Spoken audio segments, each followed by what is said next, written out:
Holy smokes, I know you're excited. You're bouncing off the walls. It's another episode of the Golf Kingdom. And on this show, I've got some awesome stuff to help your game.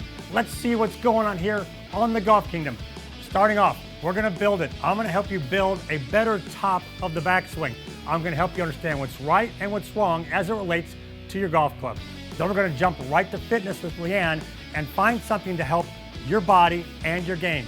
After that, it's the last segment of Pending Doom, dun dun dun. I'm gonna go on the course with you and show you the last place where we talk about pending doom on the golf course. Then we're gonna get fun and we're gonna go pop culture and talk about how does the Carlton Dance help your swing. I've got some great stuff there. And then at the bottom of the show, it's a new segment. It's Derange. Oh my gosh, I'm gonna leave you with that information. Just, you don't wanna miss Derange at the end. And we're always gonna tie it together with It's Time to Rise. Are you ready? It's time to build in the Golf Kingdom. The Golf Kingdom, brought to you by Essentia Insurance, TaylorMade, and Executive Air Conditioning.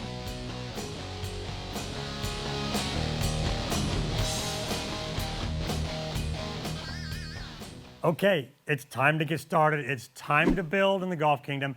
And as promised, we're gonna talk about the club at the top of your backswing. What's right, what's wrong, maybe what's neutral, and how you arrive there in the wrong way. Let's get started by talking about what's right and what's wrong. I'm gonna grab a club here. I'm gonna just kind of demonstrate and show you. So at the top of your backswing, if you're taking video on your phone, which a lot of you are doing, here's what you're looking for. If the toe is just hanging straight down, that's kind of a weak position. A neutral position would be kind of halfway. A club at the top where I could kind of lay a drink on it right there, that would be a strong position. So face to the sky, strong. Halfway, 45 degrees would be neutral. That would be weak. Now, one thing I'm seeing in some players lately is I'm seeing swings where the toe of the club ends up on the wrong side of the shaft. If you take a video and your toe of your club is on this side of the shaft as you're looking at your video, that is not only weak, that is hyper weak. Those of you out there that are shanking the ball, that are chronic slicers of the ball, this segment's for you. I'm gonna help you straighten that out. We're gonna try to get rid of this look at the top or the toe down one and get more neutral or square. Now, Daredevil, we're gonna jump over to the wide view. Let me show you an error as to why this happens. A lot of times I see grips that come in too weak where your palm, see my palm, it's facing the camera here. My palm is up to the sky, up to my face, and I put the thumb right on top of the grip, right at the 12 o'clock part here. That would be a weak grip. That promotes lots of twisting of the club. So come back to the tight view here. So as I hold the club out at the tight view, see that thumb's right on top, as I point it, I can twist this club a lot. So when I go back in my backswing and I twist it, you can see the club head, the toe ends up on the wrong side of the shaft. Now, if I change that grip and I put my hand more to where the thumb's over here at 1 o'clock and this palm of my lead hand is faced down towards the ground, not up at my face, but down at the ground, watch. I can barely twist that, so therefore it's harder for me to get this club spinning around. Daredevil, come back to the big screen here now. So wrong was palm up, thumb on top. We want to get palm down, thumb over here. Now as we go back with that move, what you'll see is if I've got that palm down and thumb at the 1 o'clock position, as I go back, I cannot twist the club as much, and I get that club looking in a stronger position with a flatter lead wrist here. If I go, once again, palm to the sky, thumb right on top at 12 o'clock, I can twist it a lot. That's not good. As I go back, I'll get the club twisting. I'll get it twisting. And when I twist it, as a player, you tend to cup that wrist, get this cupping, and you can see here, the toe of the club is on the wrong side. If you struggle with slicing, if you struggle with shanking, change your grip. Get this grip more palm down, right here, thumb at 1 o'clock. As you go back, you won't be able to twist it as much. So palm down, keep the club still, and at the top, try to really flatten this wrist, or even like some of the players on tour, get it a little bowed. That gets the club in a strong spot, and it'll get rid of that weak shot to the right. Try this, and I guarantee you, you're gonna build a better game, and you're gonna build that slice into a nice draw. Come rolling back in here now with the thing we roll the ball with, the putter, I'm going to help you with one simple 6-letter word. It's called intent. It's a thing I talk about a lot with my tour players, and it can help you. Okay, intent. There's 3 things that we have intention with when we putt. We intend to hit it on this line, at this speed, with this stroke.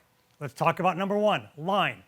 When you read a green, whether you get down and squat down behind it and look at it, you plumb bob, or you're an aim pointer where you get the feel of the green with your feet and put your fingers up to get the line.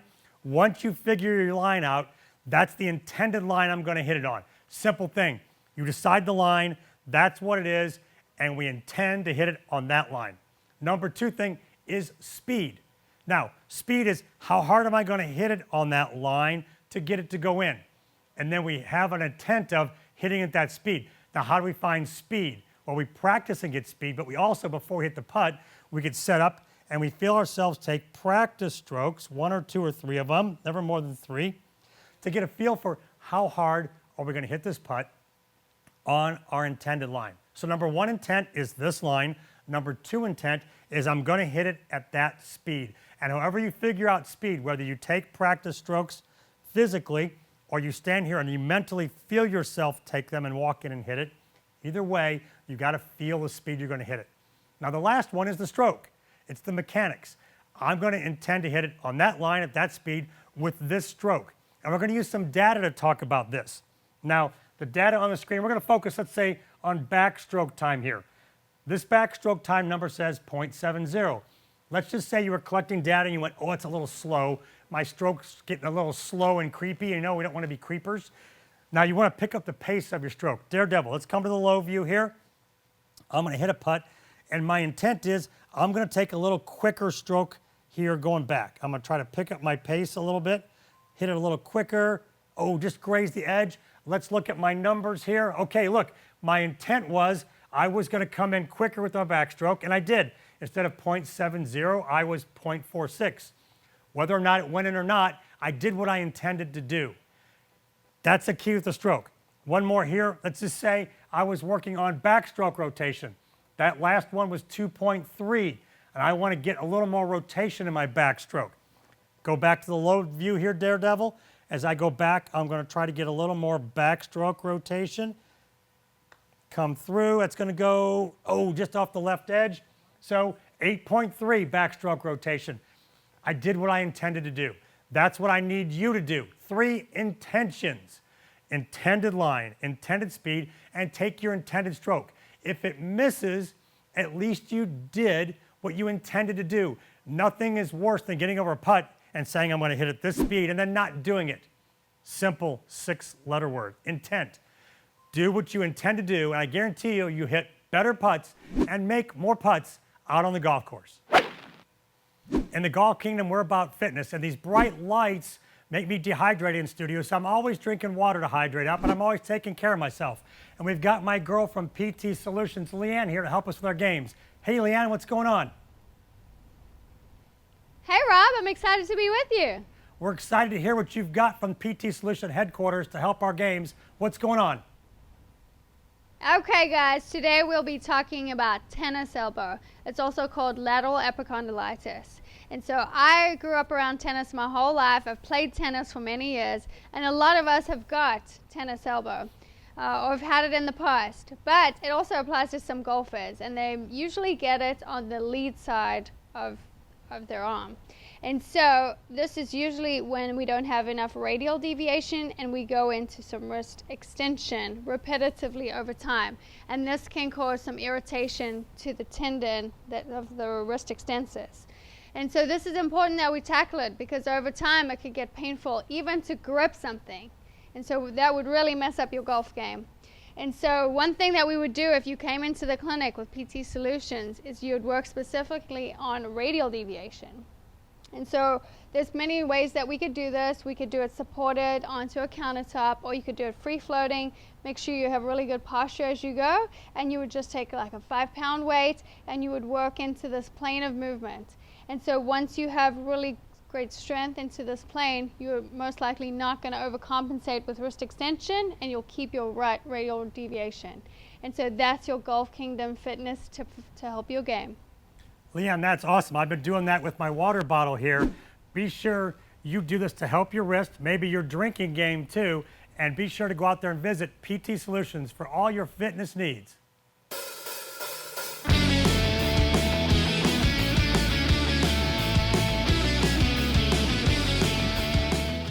You want a golf tip that will really make this game easier? Okay, here's mine.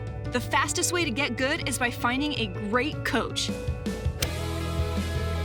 And the fastest way to find that person is through golfchannelacademy.com. It'll match you up with the best coaches in your area. And now you can even schedule a new student assessment. So, what are you waiting for?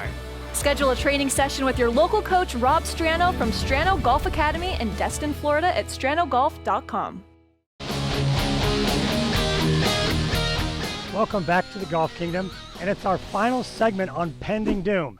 Previously, we've covered two other places where there's pending doom in the golf course. Number one place we went to was the fairway bunker. Yeah, the spot you seem to get in there and whack away and have 3 and 4 tries to get out of. I helped you get out in one try, and then we went to downhill putts. I helped you recognize downhill putts and think about what to do on those slick downhillers. Today, what are we going to do? What's our third part of pending doom? It's those things. It's trees. Hey, a bit of advice. When you get trees in the way, don't hit them. There's your pending doom. But I've got a couple other keys that'll help you get rid of the fear of what to do around trees. Number one thing, pick a club that won't hit the tree. Our whole goal when there's a tree in the way is not to hit it, is to get around it, go under it, go over it, but do it cleanly and comfortably so we don't hit it and come back and we get into more trouble. What's a simple way to know if you have the right club? Lay it down on the ground, point it underneath the tree, and simply step on the club face. The grip will rise up off the ground, and you can see how much it goes up and does that point under the tree. So see, it comes up, and you can look at that angle and go, yeah, that'll go under the tree comfortably. So number one, pick a club that goes between the ground and the opening and gets right in the middle of that. That way you're not worried about hitting the limbs up high or hitting the ground down low. Now, here's a big error when you're in the trees. Trying to hit it low by taking your normal golf swing and hinging your wrists a lot and hitting it hard. Hard swings create spin. Spin makes the ball rise. Have you ever hit one of those shots you thought you were going to hit low and it went right up into the branches? Well, it's because when you went back, you hinged your wrists. That's a speed creator. It creates more loft on the face. You came down, you hit down it hard and spun up in the air. So it kind of looks like this. So I get myself set up. I'm going to try to keep it under the tree, but I'm going to go ahead and hinge my wrists hard and hit down on it hard. Oh, right up in the tree and it went down into the lake. Oh no, that's not what we want. I want to go cleanly under the tree. Here's your keys. Number one, pick a club that we know will go under the tree. This is a 6-iron. I know it'll go under that tree. Number two thing I want to do is when I look at this shot, I'm going to pick a spot out in front of me to aim over that goes directly under my opening, and I'm going to focus on hitting it over that spot. I'm not going to worry about the opening. I'm going to hit it over that spot. Setup wise, the ball's going to move back in my stance. I'm going to lean my weight forward and never shift my weight to the right, and I'm going to keep my hands calm. I'm not going to hinge the wrists. I'm going to keep my hands firm back, firm through. That'll keep the ball down because I'm not adding that speed and spin piece. So here we go. I've got the ball back in my stance. The weight's leaned forward a little bit. Hands are forward. I'm going to keep my hands nice and calm. Boom, I knocked it right under the tree. It's right at the flag. Boy, that was really good. Right up by the green, in front of the green. Let me do it again. I'm going to keep the hands nice and firm going back. So it's back in my stance. Weights leaned forward. Keeping the hands firm. Keeping it low under the trees. So here we go. Another nice little low one under the trees. Boom, right under the trees, a little right of the flag. Looks pretty good, should be up on the green. So pending doom, going under trees. Pick a club that goes under the tree. Pick a spot in front of you. You're going to focus on hitting the ball over so it goes through your opening. And then keep the hand action and speed off of it. We're going to move the ball back, lean our weight forward, and keep our wrists nice and firm. And that'll help us knock the ball underneath that tree limb, underneath through that gap, and get the ball going where you want it to go. Now, Pending doom, there's been 3 of them. Let's go back in studio, and I'm going to review them again for you and close this whole segment up and help you avoid pending doom on the golf course. Here we go, back to the studio. Okay, so now let's review pending doom on the golf course. What have we looked at? We've looked at fairway bunker shots. Number 1 thing in a fairway bunker is don't hit the lip. Pick a club that clears the lip and then hit the ball solid, thin, or fat, depending on what you have to do. After that, we went on the golf course. Pending doom, downhill putts, and I putt the ball off into the lake. Recognize downhill putts and get control of your speed. Last thing we just talked about is trees. When you're in the trees, first thing is don't hit them. When you swing, pick a club that goes under the gap, and if you go around it, make sure you go around and don't hit the tree and it ricochets down into the lake. That's what you want to focus on. Those 3 things when it comes to pending doom.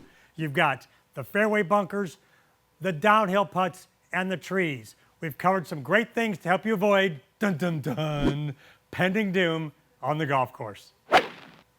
Do you feel like sometimes your short game is like a walking dead zombie? You know what, you're stiff and tight? Well, I've got a way to loosen us up. And if you're familiar with the Carlton Dance, we're going to bring it up here. Look at the loose arms as he swings. It's fun. Everybody get up. We're going to do the Carlton and get loose here and get going. So see how my arms are nice and loose and they're flopping around as I go? Everybody's up doing the Carlton. That's how I want you to feel when you're hitting pitches and chips. Loosen the arms up. We're not a zombie. Loosen them up. Let me get a club here and show you what I mean. I grab a club. I'm going to come back and let my arms flop up and let my arms flop through. See how close my hands are to me? The wrong way would be stiff and tight, stiff and tight. Relax. Let the arms be Carlton here. Be Carlton coming through. You'll find you'll hit more crisp shots. So once again, get up with me. Come on. Let's get the Carlton going. Get the arms flopping. You can practice this while you're waiting for the microwave to get done. You can stand there and simply do this action and then grab a pretend club and make that action and pose in your finish with your arms relaxed and close to you. And when you get on the golf course, you'll hit better pitch shots and better chips by being the Carlton Dance. Well, it's time for one of my favorite segments. It's Just Hot Air. It's where we talk about the myths and misconceptions in golf. Those things maybe you read about or you see a video about, or maybe your buddies tell you, hey, try this or do this. I heard it works. Well, let's talk about one when it comes to putting. And I've got one of the most stable putters on the planet. I've got my custom My Spider putter. You can see it's America colors, red, white, and blue. But you'll hear people say when you're putting downhill, hit the ball in the toe of the putter. Hit it out here because it deadens the roll of the ball and it doesn't roll as fast. Well, yeah, that's true, it deadens it, but even with this stable putter, watch what happens. When I hit it in the toe, look at the putter head spins. See it spinning on me? So when I do that, and I hit it in the toe, the face does what? It opens on me. Conversely, if I hit the heel, the face closes. This is the gear effect of a club face. Downhill, uphill, I don't care where you are. I want you to hit every putt right in the middle of the putter.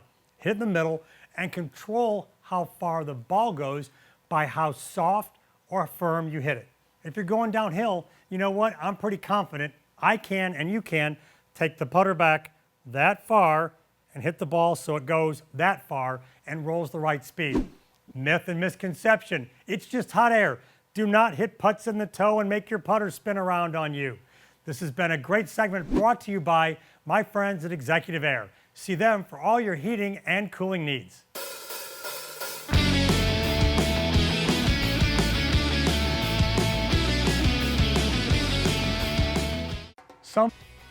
Alexa, open Golf Kingdom. Welcome to Golf Kingdom. Here's your golf tip of the day. Welcome to the Golf Kingdom. I am your host, Rob Strano, and here is today's Pro Pointer. Alexa, stop. If you want more Pro Pointers from me via your Amazon-enabled skill at the Golf Kingdom, be sure to go there and enable it. Every day I give you a new tip, free, with your Amazon-enabled device. So enable the Golf Kingdom and you'll get a tip from me, your host, Rob Strano, every day.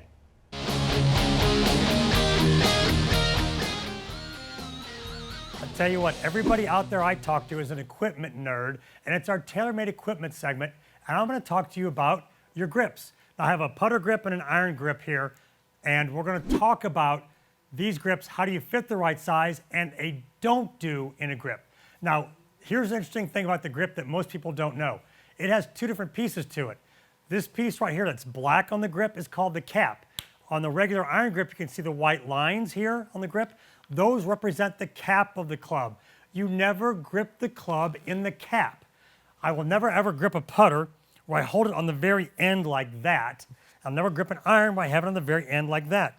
My grip is always down to where the heel pad of my hand is under the line of the cap right there. You'll see it right here with the putter too. I'm under the cap. Very important. Now, let's talk grip size. I'm going to put the putter away and just strictly talk about full swing. When you have the correct grip size, and my grips are the correct size, these two fingers should lightly touch the heel pad of my lead hand right there. If I go down with it where I'm obviously on the shaft, if the grip was that small, you could see my fingers would overlap and be way up here. And if the grip was too big, and I'm going to pretend like it's too big, you could see I'd grip and I wouldn't touch at all. When you're finding grip size, you want to focus on simply these fingers lightly touching the heel pad of your hand. That's a great place to start as you figure out how to get your grip on there the right way and have the right grip on the club. Remember, don't grip it in the cap, and make sure you have the right grip size to play your best golf. Well, it's time for a fun new segment I call Deranged. It's where we look at some of the great golf clips out there all over the place of people doing interesting or silly or crazy things on the golf course. Let's see what we got to start with here. Our first clip on Deranged is, oh my gosh, this is a good looking golf swing, but watch, we almost hit ourselves in the head with the ball. Whoa, that was really close. Let's rewind that and see just how close we get. We're going to come back, look at it again, and as he comes down, man, this is really close to almost taking one right square in the nose. Boy, good swing, but bad result when you tee it that high. Let's look at clip number 2. It says, if at first you don't succeed, maybe try again. Don't, oh, stub, didn't go anywhere. At least we're laughing about it. It's got to work better on the second try, doesn't it? Bang, good job on the second try. Now what happens? Oh, who loves little kids? But, oh, little kids that take gunfire maybe aren't funny. Let's watch it again. It's a great swing. He follows through, and look, he takes gunfire and ducks and happens to fall over the pile of golf balls. Very good swing, but boink, down we go. Last swing, this can't be good. A golfer on ice. Oh no, great swing, slips, falls. Oh gosh, there we go. Blub, blub, blub, down under. And we'll find Ted once we get to the thaw. A great swing, but maybe not the best idea, hitting it off of ice. So when the ice thaws, we'll find Ted in the spring. This has been a fun episode of Deranged here at the Golf Kingdom. Now, if you've got some great clips of you and your buddies, get out on social media, send them to us, and we'll use these on a Deranged segment here on the Golf Kingdom. Let me tell you a story about a man named Jed. No, just kidding. It's not the Beverly Hillbillies theme song we're going to. I'm going to tell you a story about a guy named Frank McAllister. Now, who's Frank McAllister? Frank McAllister was involved in the Iran aborted rescue mission during the hostage crisis in the 80s. Frank was there on a C-130 going in to rescue the hostages. He was asleep at the time when all of a sudden he woke up to find the plane engulfed in flames. He made a split-second life or death decision and decided his only hope was to jump out of the airplane. Without a parachute, he ran, opened the door, and flung him out in the arched position of someone skydiving, only to land a second later onto the ground. He didn't realize the plane was not airborne when it caught fire, it was on the ground. A couple days later, when he was visiting his superiors to kind of debrief the situation, his superior said to him, Frank, you jumped out of an airplane without a parachute. What were you thinking? He said, it was, what was your plan? He said, Sarge, one problem at a time, one problem at a time. That's kind of life and golf. In golf, we take things one shot at a time. We hit in the trees, we take it one problem at a time. In life, in your day-to-day things, sometimes we get a big list of things to do and we never get started. Here's my tip for you. Here's my time to rise moment. Pick one thing and attack it. Pick one problem, one thing on your to-do list, or the one shot you've got to play. Focus on that completely and knock that one thing off. If you can do that, if you can handle the Frank McAllister one problem at a time, Sarge, you'll find you'll start to tick things off your list and life will become easier, and you'll find in the golf course, you'll handle those problems better when they arise. Well, another episode of the Golf Kingdom, and we nailed it. Some awesome stuff to help you improve your game. We hit a little bit of everything on the show. Be sure to go out on social media, join us, follow us there. We've got all kinds of other after the show stuff and other little tips to help your game. And talking about tips to help your game, if you have an Amazon device, the Alexa, you can go there and enable the Golf Kingdom skill. Every day you can say, Alexa, open the Golf Kingdom, and you'll hear a tip from me to help your game. Maybe you're running to the course, and you know what? You need a little something to help you that day. Say, Alexa, open Golf Kingdom, and you know what? I'll be right there to help your game. Thanks again for watching us here at the Golf Kingdom. The Golf Kingdom, brought to you by Essentia Insurance, TaylorMade, and Executive Air Conditioning.